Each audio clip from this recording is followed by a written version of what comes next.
Oui, alors là, on est sur une contradiction violente. C'est qu'à la fois, le système français nous montre du doigt l'islamo-racaille et le mec de banlieue resalafisé, qui est un djihadiste en puissance.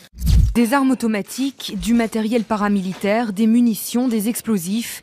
Voici un échantillon de l'arsenal découvert au domicile d'Hakim Ben Ladghem, un Algérien de 40 ans, abattu hier par la police belge. Il aurait rencontré de hauts responsables du Hezbollah.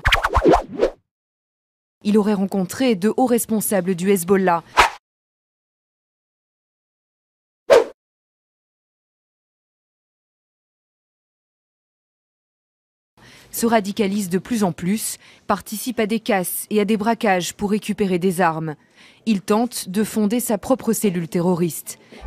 Il s'agit de 6 délinquants de droit commun qui ont basculé brutalement dans l'islamisme radical. Leur chef était âgé de 39 ans. Il vivait dans une petite cité tranquille de Trappes. Il avait emménagé il y a un peu moins d'un mois. Cet homme s'était islamisé en prison. Nous faisons face, oui, à un ennemi intérieur. Ce n'est pas une organisation centralisée, ce n'est pas un groupe terroriste unique, mais nous savons que les processus de radicalisation, par la prison, par Internet, par des contacts, par des déplacements à l'étranger, représentent une réelle menace pour notre pays. Manuel Valls qui affirmait en février que plusieurs dizaines de méras potentiels étaient en circulation en France. Une certitude, 1 an après la tuerie de Toulouse, le tueur au scooter a fait des émules. Et à la fois, c'est ce que le système français soutient inconditionnellement en Syrie. Vous parliez de la Syrie. Les rebelles sont en train de perdre du terrain. Est-ce qu'il faut les armer? Les Américains semblent prêts à le faire.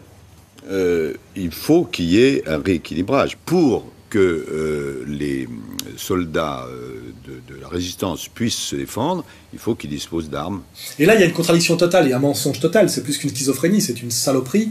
C'est que on prétend finalement montrer du doigt et désarmer en France des gens qu'on fabrique de toutes pièces et qu'on envoie se battre et qu'on encourage effectivement dans le djihad, non seulement en Syrie, mais finalement partout dans le monde arabe et puis même au Maghreb. Donc là, il faut mettre, je dirais, le système Fabius là face à ces contradictions, à ces mensonges.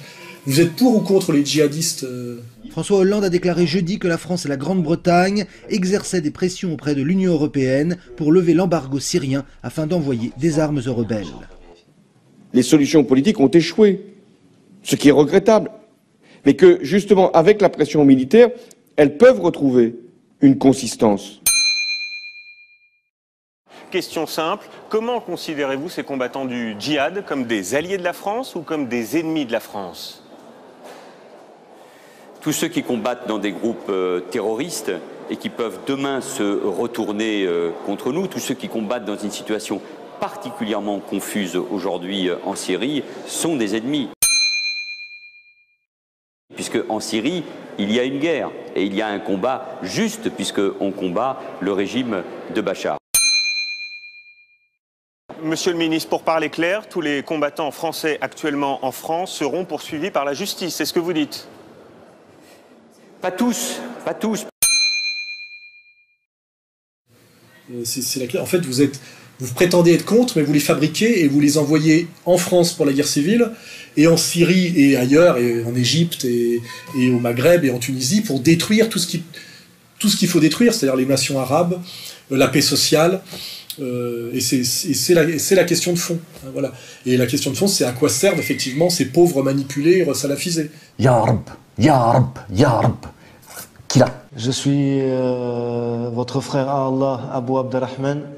Je suis français, de père français et de mère française. Le but de cette vidéo, c'est de vous inviter, les frères, à voir la réalité des choses et à vous inciter à quitter la France, Inch'Allah, à faire la hijra et à venir nous rejoindre ici en Syrie.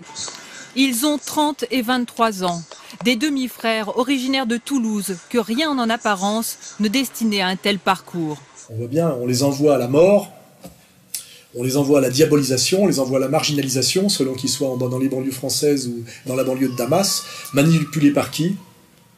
Par l'oligarchie américano-sioniste, avec le relais, effectivement, des pétromonarchies, Arabie Saoudite, Qatar.